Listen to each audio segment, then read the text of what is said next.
All right, there's the message that the recording has started. So good morning, everyone. I'm calling this meeting of the Public Safety Communications Task Force to order. It is 11:17 on March 4th, 2026, and I'm Barb Neal. As a reminder, the meeting's being recorded, and that recording will be posted to the task force webpage after the meeting. Let's start with our usual roll call of task force members. If you could verbally acknowledge your presence when I call your name. Well, I'm looking for Dan. Dan, are you still here? He was here, but he's no longer here now. Oh, okay. He said he might have a tricky connection. Yeah. So, okay, we'll go on and then we'll circle back and check for him again. So Paul White. I'm here. Okay. Ron Kumitz. I am here. Okay. Jim Mack. Here. And Michael Wright. I'm here. Okay. And I'm not seeing Dan back on, but we'll keep an eye out for him. So also joining us today is Emily Mullaney from Department of Public Safety as our administrative support. And our project management team, we have Rick and Elizabeth today from Televate. No, Dom won't be able to join. And we have a few members of the public. If you would care to introduce yourself and any affiliation you'd care to share. Dean, we'll start with you.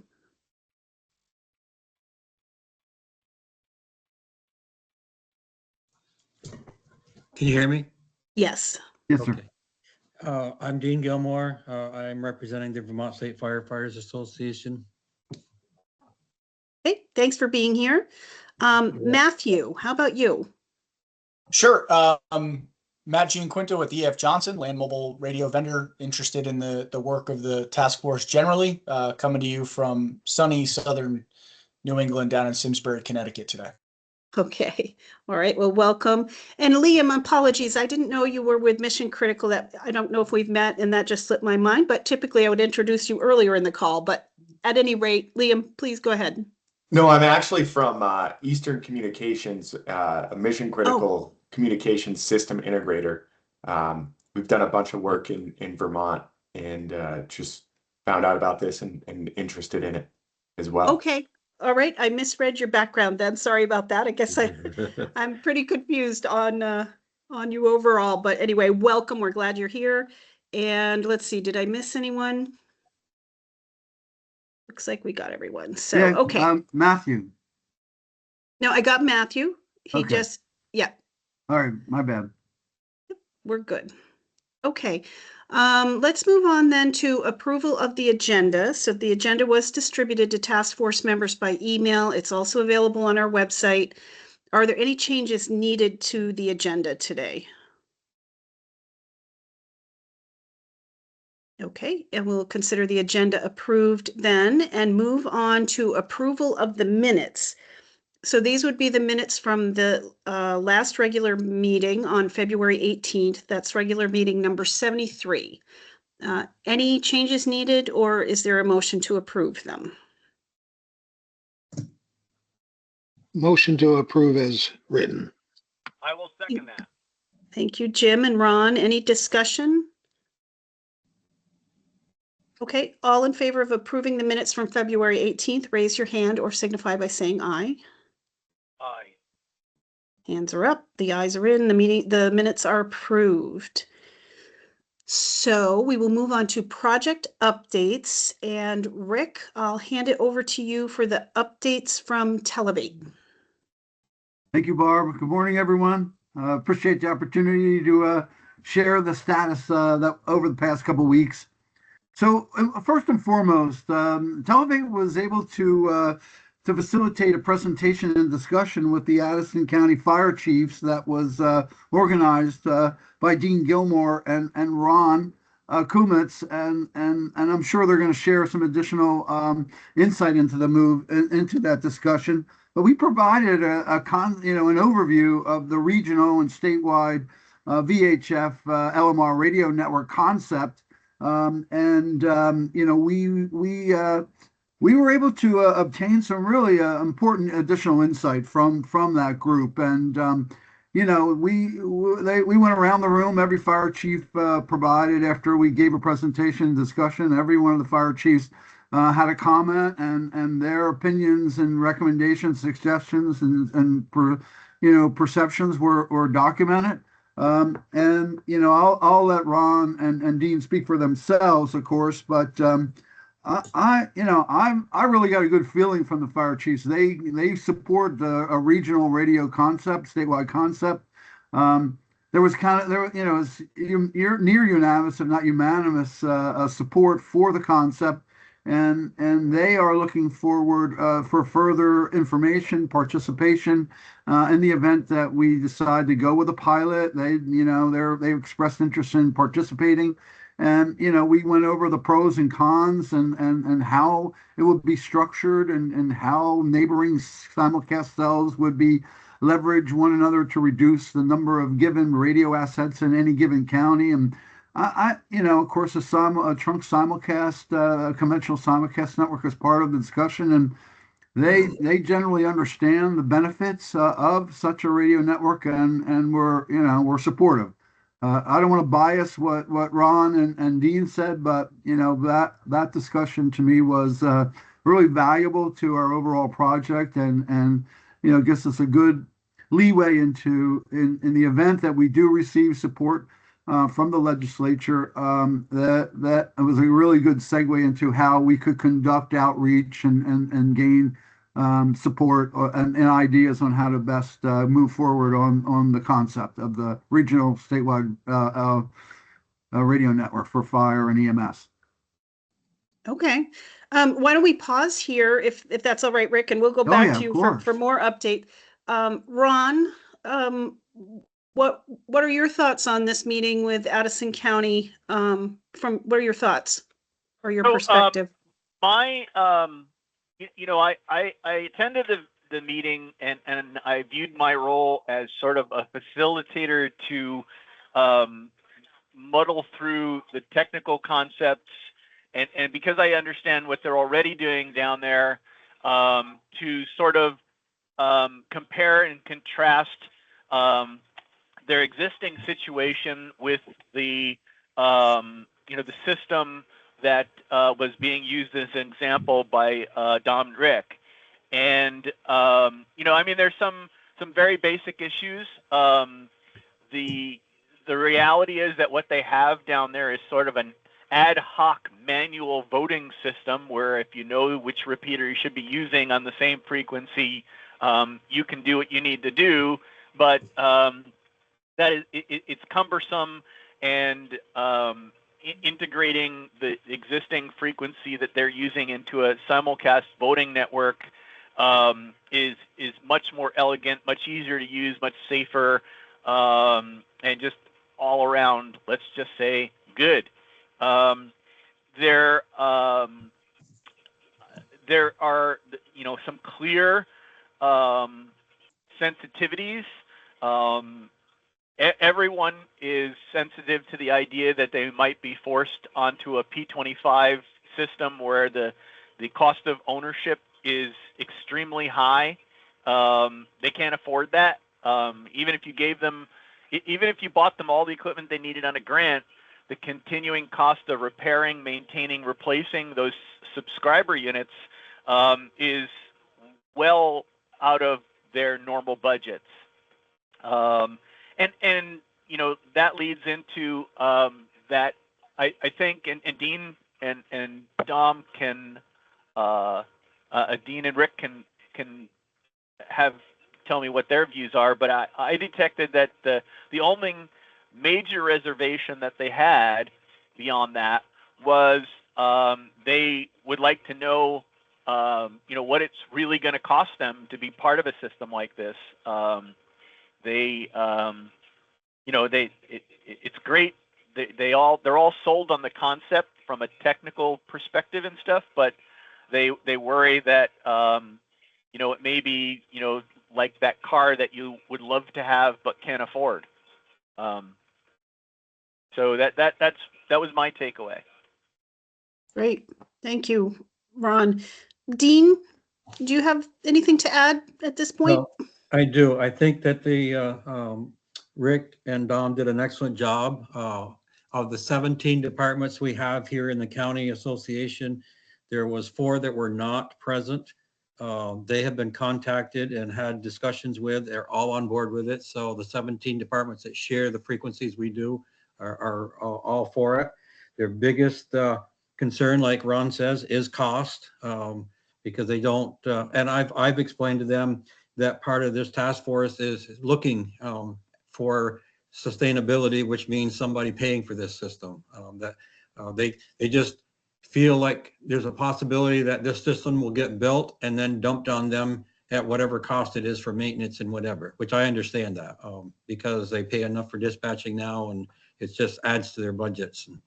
And one of the biggest things that was brought up, and I had it as a question but didn't get a chance to answer it. Rick had actually answered it before, that coming and doing site testing before they actually pick the repeater sites that they were, or the tower sites that they are thinking, just to make sure that we are getting the coverage that the propagation is showing. So I think it was a very positive meeting. If I'm not wrong, I think it was almost 2 hours long. So there was a lot of participation from most of the chiefs, because they're concerned to making sure that and there is some concern about the part in the bill in the legislature on the governance committee. That is very, very important to have, because if we don't have a voice in this, we're back to where we were 20 years ago.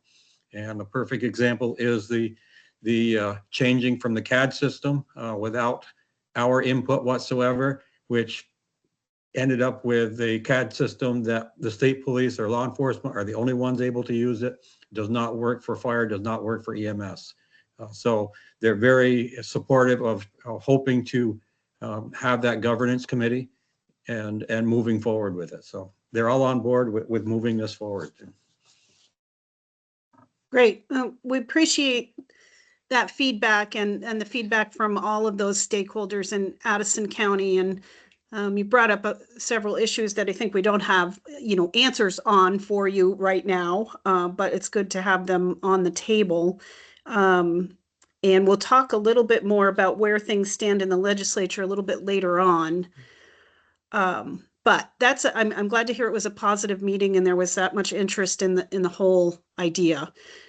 And Rick, I think I'll send it back to you. I don't know if you want to close this topic out or continue on with your more general updates. Yeah, I'll close this one out if I could, Barb. If of interest, I took copious notes and I haven't documented them, but as I said, each of the chiefs that were represented there, including Dean and Ron, that had inputs, and I've got them. I've documented them. I haven't converted them to something that I could share, but I'll be happy to if of interest to the task force. Okay. I should have asked too, and I see, Michael, your hand is up, if task force members have any questions on this particular topic. So let's start with Michael. Go ahead. Yeah, Rick, and I would just ask, or maybe I can get you some dates. I would love for the same thing to happen to the Vermont Ambulance Association. I know I invited Barb a while back early on to give a presentation and an update. I think it would be a good timing and a good platform to do this exact same thing to the EMS side, and we can hit everybody on the VAA. I know they've got I think it's actually a meeting tomorrow, so that one's short notice, but I can get you on the agenda for the next one. I think that would be a great idea to just kind of give another overview, update, and then there'll be an opportunity, the same thing, to get some current feedback on the EMS side as well. Michael, I'll be happy. Dom, I'd be happy to do it. If it's all right with you, I'd like to reach out to you so that we can decide, if we want to focus on a given geographic area or the general concept. And, this way we could, customize it to what you think they would most likely be interested in hearing and how to present it to them. So if you got some time, when do you think the next meeting would be? I'll look that up. By the time we connect, I'll have that information and we can chat further about it. All right, within the next 24 hours, I'll reach out to you so we can, find a time to discuss it. Dom is out of pocket. He's doing LMR network testing now, as Dean had mentioned earlier about, and Ron had mentioned the key variable that, test to make sure that it works the way you wanted it. Dom is doing acceptance testing now for a network, so he should be completed midday tomorrow. But if I don't, I'll send, when I send out an email request, and I'll include him on it. We'll find a time to get together. Okay, great. Thank you for the further request. Okay. And And I Dean, see, go yeah, for it. I see two more hands up, and if I'm reading my screen right, Dean's hand went up first, so I'll call on you, Dean. So I'd just like to mention that Addison County Firefighters Association has had the discussion of bringing in the 3 rescue squads that we have in Addison County to get their buy-in. I'm sure they will. It's a matter of combining using a dispatch frequency that, presently they use 3 different frequencies right now. So we are working. We feel that they play a major part of this. So we will be having that discussion with them also. Okay, great. Thank you. And Ron, how about you? So my question, I had a question for Michael, sort of. Have discussions been had within the ambulance association about the issue of the EMS people sort of playing with each other and sharing frequencies? I mean, historically they just seem to all want to do their own thing. And, if we're going to go in and have a meeting, similar to the one that was had with the Addison County firefighters, I think that, maybe you can if you're attending the meeting that's tomorrow or what, you could potentially grease the wheels by starting that discussion and sending them home ready, thinking about the fact that if they want to participate, that they are not going to, nobody's going to be funding their own individual efforts. That's not what we're doing. So, they need to be prepared to, to consolidate their dispatch operations onto, some smaller number of frequencies. Yeah, I guess to answer, I don't know specifically it's gotten down into that depth, but again, Rick and I can kind of talk about that and how we bring that up in this conversation. I looked at the calendar, it's actually next week, so I bet we can get on the agenda, Rick, and we'll have between now and next Thursday to work that out and provide an update at this meeting, and then we can come back to this working group to give an update on that. Great. That all sounds good to me. Anything else on this topic? No, not for me.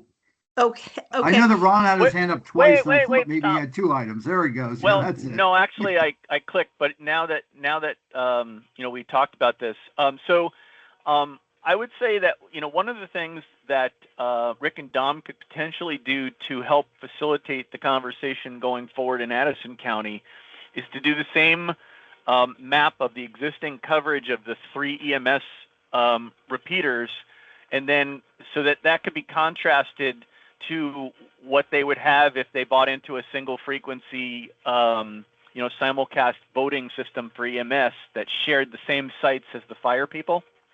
I think that might be a real eye-opener for them. So I think that might bait them into coming to the table. So I just want to explain what Ron's asking for. So the concept that we had assessed included, leveraging existing Addison County assets. And I think there are 8 or 9. I have to go back and look at my notes. But let's just say there's 9 existing radio sites. Those sites actually have a lot of overlapping coverage. And so what we are looking at in the design of a simulcast analog network, is that we don't need all those sites if we can transmit over them and have sufficient frequencies, as well as bring in some of the state, the sites, the VSP sites and Valcor sites that are being looked at by Department of Homeland, by Department of Public Safety under Corey. And so what the concept is to leverage the best of the existing sites and add to those with the constellation of sites from the statewide radio network. And what Ron is asking us to do is to show how their existing sites, how they provide the breadth of coverage that they provide, and number of them, number of the 8 sites, if they were simulcast, they wouldn't need 8 sites. They would need fewer sites. So what Ron is asking us to do is to provide a map of the those 3 that we had a leverage from their existing sites, and then to layer in the other sites. And if acceptable, we can do that, and they can see, how their existing sites provide, what coverage they provide, and how the additional sites in the conceptual design would work. And I think that's very valuable for them to see. The maps really, when you do the propagation maps and you show the coverage available from radio sites, that it's visual, and it's important for the end users to see that. That makes sense to me. Do task force members have any comments or concerns about asking Rick and Dom to do that work for the Addison County folks? Paul?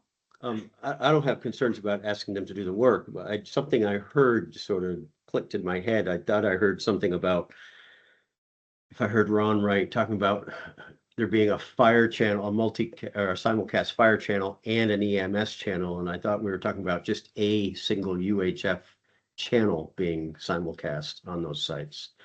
Do we have the capacity to do, or the plan is currently conceived, would there be capacity to have both a simulcast fire channel and a simulcast EMS channel in the same zone? So if I may answer that, go for it. You go, Ron, and I'll add my comments. So as I understand it, and you correct me if I'm wrong, Rick, the existing plan and what Corey was originally proposing was that when they build out these sites, they install VHF combiners so that one antenna could support multiple frequencies, which would allow multiple frequencies, like one for fire, one for EMS, maybe another backup one for spillover in a case of a large incident or something. But that was my understanding of what we're proposing. So I think it's a really important discussion. There are so many radio sites and so many licensed frequencies that are now in the state, and because there isn't a unified design, everyone builds their own and operates their own and communicates over their own given frequencies. And so, in this voting network that we have throughout the state, we have a lot of assets that if we leveraged those existing assets as well as the existing frequencies, we've done some background analysis that we could get multiple frequencies at sites, and therefore then we'd have, instead of one frequency available, we would have multiple frequencies available that could be leveraged for both EMS and fire dispatch and for direct communication to one another and with neighbors. And so that's the concept, is to leverage our existing assets into a simulcasted configuration that over time will be less expensive to build and operate and maintain. And that's, I think we haven't really, that thought may not have come across, but when Paul brought that up, that's really the concept, Paul. Okay. When you and Dom showed us the plan several, probably a couple of months ago now, where you showed all the different zones around the state, I thought that some of those zones indicated that there was actually a shortage of frequencies that would need to be procured. If we don't get participation from the regions and they don't agree to share their frequencies in this concept, we could run into problems licensing new frequencies, because there isn't really there are no new frequencies in the VHF. It's a very limited environment, particularly when we've got to coordinate, with Canada. But these sites are the sites that exist, and the frequencies have been coordinated, and we've done, some limited assessment of what's available, and how it could be leveraged. And I can't say 100% that we can get it all, but what we've done, and we're confident that we could get more than one frequency per site. Now, as Ron indicated, we don't need an independent antenna for each site. We use a combiner and we combine them. So, but an end user doesn't have to worry about what radio site he's on and what frequencies he's communicating. The network makes those decisions, and that's one of the benefits of a simulcasted network. And so there are efficiencies, as not just from the build out and the operations, but for the end users, the interoperability and availability of channels is much more robust. Okay, thank you. You're welcome, sir. Okay, good. So Rick and Dom will work on that display, if you will, or presentation for the EMS audience, and good. That all sounds good. Just one more item on my status. Yeah. So Televators also, at the request of the task force chairs, is putting together a project plan, steps and next steps and time frames and who's involved, for the CAD project, for the identification of requirements, how the requirements will be defined, and if supported by the legislature with fingers crossed, then an approach towards how to do the procurement. And there's been discussions about the CAD and the RMS being done together and as a collaboration between task force and the Department of Public Safety, and so there has been some preliminary discussions. And I can't really say what that end will be, but we are focusing on a project plan to guide the CAD effort. Yes, and we've had conversations. Well, Dan's not back on, is he? He was, but we lost him. Okay. He came in briefly. I've had conversations with both Dan and with Commissioner Morrison that they're looking forward to input from the stakeholder groups that the task force might identify. And, regardless, some of this is dependent on what happens in the legislature. I get that. But it feels to me like the conversation on CAD can advance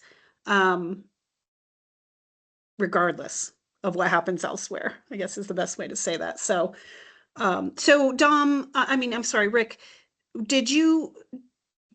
you were going to be circulating some information to the chairs on the CAD RFP process. And so we would likely be able to discuss that with the full task force at the next meeting, right? In a couple weeks. Is that still the plan? Yes, Barb. Okay. Yeah, okay. That's the plan. And we have a preliminary list of participants maybe as part of a and we call it a working group or committee, whatever we call it, members of that. Because as Dean pointed out earlier, if inputs from departments, not just the dispatch and the call taking and end user community, we want to be sure that we have a robust group that gets their input into that. And so we're going to give you a preliminary list, but that would also something that could be circulated for input from the other members of the task force.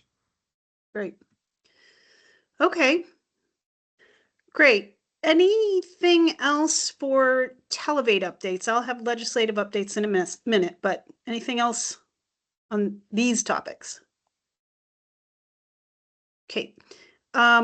Next on the agenda. Yes, thank you, Rick. Next on the agenda is actually Mission Critical Partners team updates. Emily, we can remove this one from the future agendas. The Mission Critical contract term actually expired, I think, yesterday. I know that Dan and the DPS financial people are working on making sure all the I's are dotted and T's are crossed for wrapping that up. but unfortunately they're not here today, but of course they've done a lot of work to get us where we are. So, but I don't think we'll be expecting updates from them moving forward.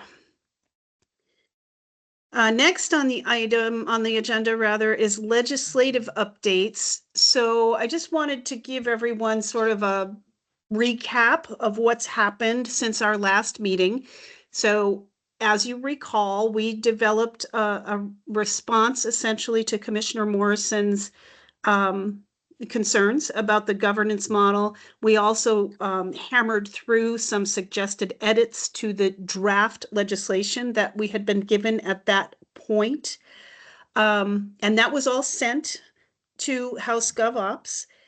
And then we, meaning Dan, Paul, and I, were asked to testify on February 25th, so several days after they got this bunch of information from us. But they asked that we specifically keep our testimony only to our recommendations and not a response to the commissioner's email, nor to the initial draft legislation. So it kind of felt like a reset button. So we went in and we did present the recommendations as requested. Basically, I just used a shortened down version of the same presentation I had given to them the first time. We presented those. There were a handful of questions, but nothing too heavy duty. The vice chair, that's Lisa Hango, stated that the initial draft of the legislation that we had seen was a starting point only, and they are going to be going back to the drawing board on that language as a whole, following additional testimony. So they heard again from us. Of course, the legislature's out of town this week for town meeting. I expect we're going to see some movement next week when they come back, either in terms of new draft legislation or additional testimony from others. I don't know what their plans are specifically, but I do know that they have this bigger emergency management bill that they want to get moving through, and our stuff is a part of that bill. So I think something will move, but it's don't have the crystal ball to tell you what will be in there. And let me pause for a minute. And Paul, you were at that testimony. Do you have anything to add that might help the task force understand where things are? I mean, I have my own personal feeling about what's going to happen, but I think Barb did a great job presenting our recommendations. As she mentioned, this language is part of a much bigger emergency management omnibus bill. And so I think my gut, this is just me talking, my gut is that they're not going to want to put anything from our project into that bill that could possibly hold back any other of the pieces of that large bill. For example, there's language in there, I'm looking at Dean right at the moment, there's language in there about making the fire chiefs the fire wardens, and there's language in there about all kinds of different emergency management things that they don't want to jeopardize by putting something of ours in there that might meet with some pushback. So right. My gut feeling is that I don't think they're going to act on governance, but that's just my gut feeling. Because there was some concerns from the administration through the commissioner. If everybody came in on the same page saying this is a good idea, do it, like the fire chiefs are with the fire warden bill, then I think they would move it forward. But because there is some concern and some disagreement of how we should go forward, they don't have the time this year, since we're already up against crossover. They don't want to jeopardize the other pieces of that omnibus bill by getting bogged down in refereeing, for lack of a better term, issues with public safety communications. So I think there will be something in the bill, and we will get something out of it, some stepping stone to get us towards next steps. I think Dan and Barb and I were all in agreement that if we could get a statewide multidisciplinary CAD out of the deal and the ability to spend some of the money that's already appropriated, that we take that as a win and come back next year to try to get a governance board. Right. Yeah, my gut feeling is the same, Paul. We've talked about that, but we'll see what happens with it. Dan had made a suggestion at a meeting earlier this week that we might want to be thinking about identifying priorities, right? If the committee were to come back to us and say, you can have, these 3 things or whatever, what would you put as your priorities? I think we're all in 100% agreement on CAD. I should pose that as a question, actually. That would be one of the recommendations, correct? Yes. I don't think that one's a question. Okay, Yeah. okay. Right. All After right. all of our discussion. So I don't know, be thinking about that, right? What else? I have expressed out of the testimony piece, just in conversation with the vice chair, that the ability to spend or direct the spending of the remaining funds, perhaps in support of our recommendations, even outside of governance, would be important, at least to me. So. I'm a little frustrated with the process. I shouldn't be, because I know how it works. I've seen it before, but we submitted our preliminary recommendations back in December. Right. Barb provided testimony in January. And then, like she said, the testimony last week seemed like they kind of hit the reset button and we started all over from scratch. And now here we are up against crossover, I think next week. So it's frustrating that we're this far into the session and just now getting the opportunity to convey to them what we're asking for and what we're recommending. Right. Okay, so I think the to wrap this conversation up is we just all need to stay tuned and see what comes out of House GovOps next week. And yeah, Dean, you have a comment? Can't hear you. You're muted. Yep. Okay. Oh, I watched their testimony, actually their wrap up is before they left on Friday. They put this request in their priorities with the idea that sometime this week, the vice chair will reach out. Chairman Barong is actually letting her take care of it. That there will be some more testimony asked for in the coming week, and their goal is to get this out before crossover. So I feel we still have a chance.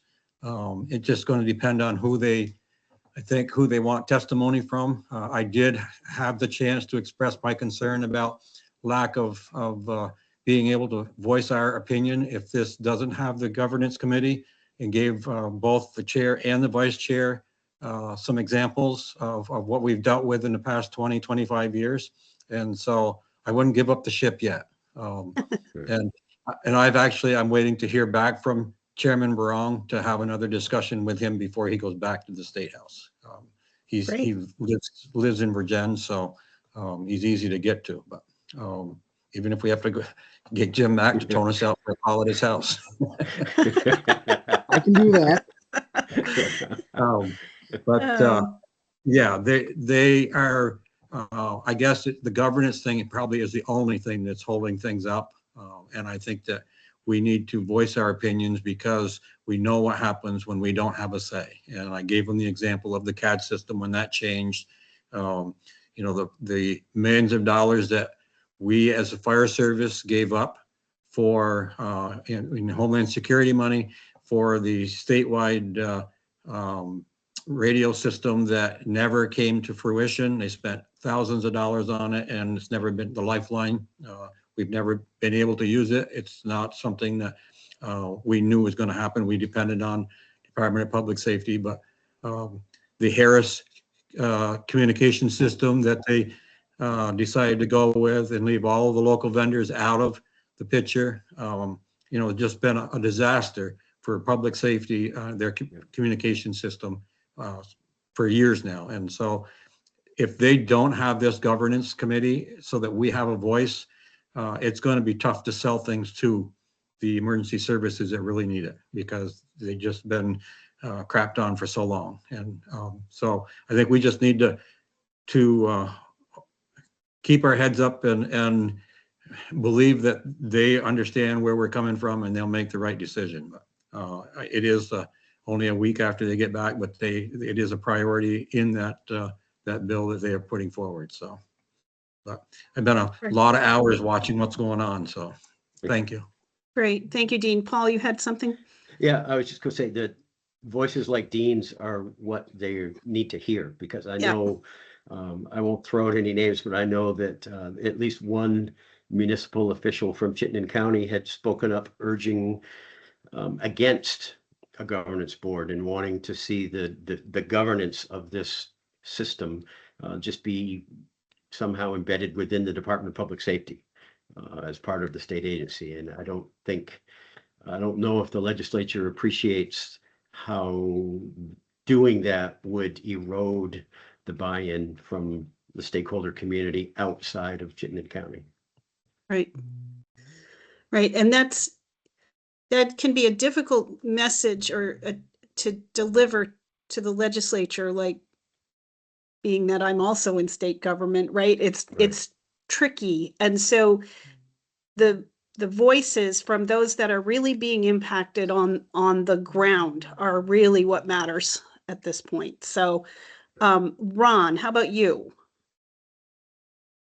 I think that it is incredibly important to keep emphasizing that without the type of governance that we are pushing for, we built a $26 million lifeline system that nobody's ever used. We should have just taken the money, shredded it up, and flushed it.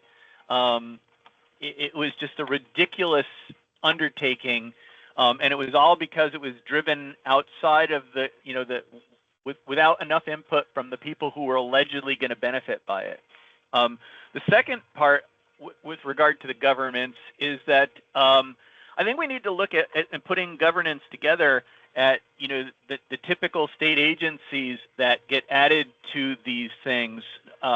With all due respect, Barb, since you are a state agency, if you look at, for example, the Fire Service Training Council, there are people there from state agencies who in no way benefit or stand to lose from what the Fire Service Training Council does, but they have a say in what's going on.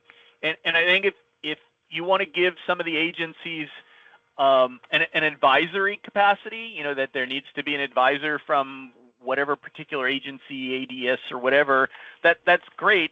But the overall governance of the direction that things are going needs to be driven by those who either benefit or will be directly affected by whatever's done by that governance structure.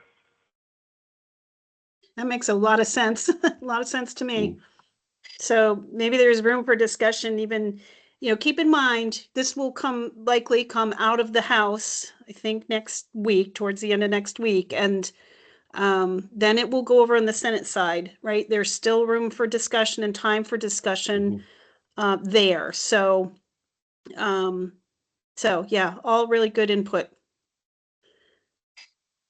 Anything else on legislative? Rick, were you about to say something? I just want to say that part of this ongoing effort would be to assess that existing, well, not unused radio network. We should be able to leverage, where possible, existing antennas and transmission lines. They're not that old, and I don't know about the repeaters themselves, but I'd want to know. We need to get more insight to them as we evaluate this, because there may be a way to leverage some of a portion of, ideally, that investment. And I'm not going to say one way or another, but it should be assessed as we go forward. So the repeater, the base stations that are being used as part of that system were all Master 3s. I wouldn't invest any money of those at this No, point. that's, yeah, no, But agreed. Dean, when was the Lifeline implemented? Because I really second guess that whole thing about the antennas. You mean clearly, if anything that can be used should be used, if even only to make temporary stuff so that we can best use the funds building out new sites that need to be built. But I think most of that stuff is actually fairly old, isn't it? It's at least 15 years old. Oh, I'm sure it's longer than that, older than that. I remember years of MOUs coming from the Vermont State Police to the Vermont Fire Chiefs Association, as well as Vermont Firefighters Association, asking for our share of the unspent money in Homeland Security grants that were given to the state. And the stipulation was that it was there was a percentage of it. I almost think it was like 75% of it had to be used, be offered to the fire service. And because we hadn't used it, we signed those MOUs, giving them the money to put that system together. And it was a constant. Every time they got a federal grant, we got these MOUs, and they were promising us this great big system that was, we would be able to talk from one end of the state to the other. And the last that we heard from it, in order to use it, you have to get your dispatcher to call some number to turn the system on, Right. Which was only on for a certain amount of time. And best of our knowledge, it was never even tested. Now, Dean, that's untrue. You can use the non-existent touch tone pad on your radio to turn it on if you know the code. Okay. This is going to show my ignorance, and I apologize, but is what you were talking about, this Lifeline, is this VCOM, or are these Yes. two different things? Just- Okay, just- no, all right. it's I the just same- wanted to make same sure thing. there weren't two things going on that No, same to thing. muddle my mind. Okay, all right, gotcha. But thanks for that No. insight. And I would just comment, Ron was the one representing, Ron wasn't representing us. It was a chief from Heinsberg that didn't know much about radios at the time. And Ron was very voiceful on behalf of the Vermont State Firefighters Association, to the point where the VCOM committee came to one of our annual meetings and asked us to kick Ron out of the way, because he predicted what was going to happen, and it did happen. We had a Harris, like I said, the Harris system that never worked right, and we've never used this Lifeline for anything. So I'm not saying Ron has the crystal ball, but No, it's just that I'm not a team player, according to them. yes, that's right. You weren't a team player at the time. I would say that you weren't a yes man. So thank you. Thank you, Dean. Okay. All right. Well, that helps to know more of this, the context around all of this. I'm going to move on to, if Dan had been on the call, which he's not, but I'm just going to put a little placeholder here and I'll talk to him offline. Last week, we had a comment from Senator Renner asking for an update on asking if we had gotten an update on the congressionally directed spending projects, and Dan was going to go back and look into that, see where we are. So I'm going to ask him if he'd be able to give us a substantial update or on what's going on with that at the next meeting. So, okay. Moving on, Paul, go ahead. I hesitate to even bring this up, but I guess speaking of Senator Renner, I guess I'm just curious, I know Ron is aware, are all of the task force members aware of the fact that Senator Renner, former Senator Renner, and some of her compatriots drafted a dissenting report or a opposing view of the task force's recommendations that has been circulating? I do not believe we circulated that out. And No, I think not officially, but it's circulating among, among right people, I'm sure. You bring up a good point, though. Why don't I get that information to Emily and ask her to send it out to the task force members, so you've got an awareness of what the conversation is going around. I don't think I did that. So, okay, I will do that. Okay. Anything else on project updates or the project? Okay.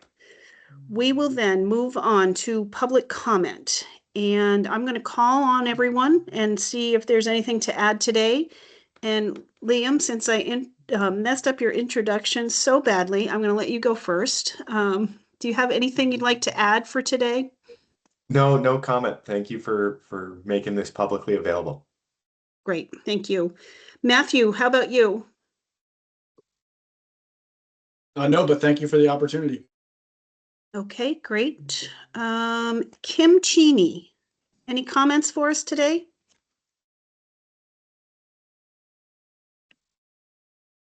If you're speaking, Kim, we can't hear you.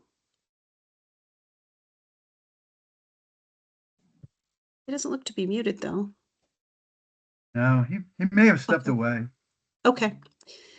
Okay, and Dean, you've had a lot of conversation going on throughout because of the meeting with Addison County, but one more opportunity for any public comment you might care to share.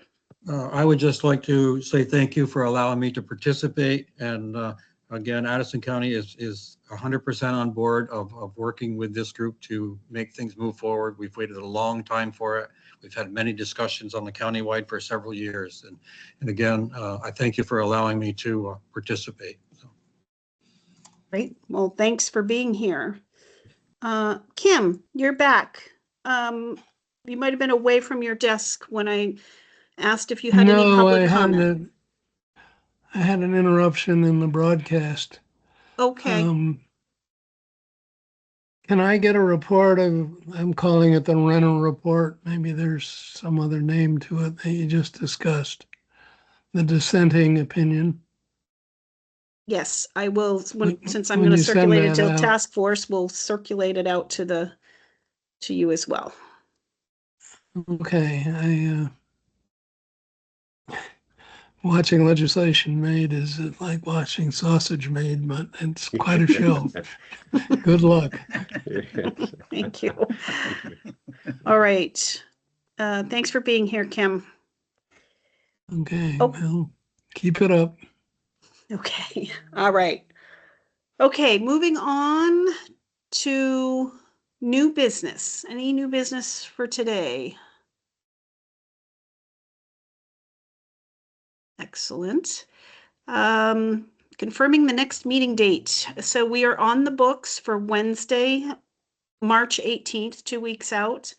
I'll let you know if anything urgent happens in the meantime, but that's our next scheduled meeting. And if there's nothing else for today, we could have a motion to adjourn. I will make a motion to adjourn. Thank you, Ron. Seconded. Thanks, Jim. All in favor of adjourning for today, raise your hand or signify by saying aye. Aye. Hands are up. Okay, the ayes are in. We're adjourned. Thank you, everybody. This was a robust discussion, I would say, but I learned a little bit each time. So Thank you, we will Barb. Thanks. Thank you, everyone. see you in a couple weeks.